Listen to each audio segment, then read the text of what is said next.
a bit of kickback after your government is looking to end caged eggs in Australia 10 years earlier. It's still a while away, to say the least, 2036. I'm wary of stats that are thrown out there. Apparently we consume 17 million a day. They are in all sorts of things. Is there a real risk if it's brought earlier on a big bump in price? What have you made of this reaction?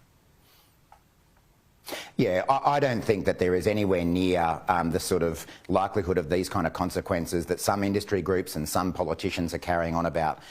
Let's remember that some of the politicians who've jumped on this bandwagon are the same people who told us that we'd be paying $100 for a lamb roast, that we'd be ending the backyard barbecue if we signed up to the global methane pledge. These people have a history of exaggerating and scaring people about things that just aren't real.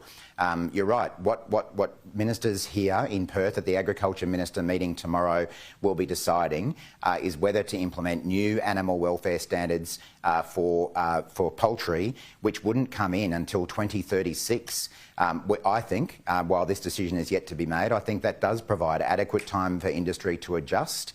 The modelling that has been received by ministers provides for nothing like the kind of price increases that are being claimed by some people. What sort of price increases would they have? Look, I haven't got the exact figures at hand, but we're talking about cents rather than dollars in terms of the increase. So and you'd release that then, the reality, whatever the real price impacts will be? I'm sure that would be possible, but of course that's got to be discussed with the ministers.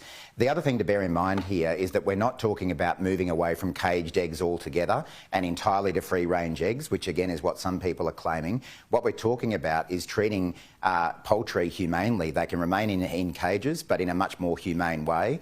And some of the big retailers and buyers of eggs are already moving away from battery hens anyway. These are changes that are happening already that in some cases will come in sooner than what the governments are requiring.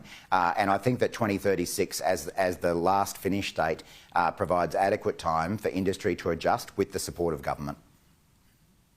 All right.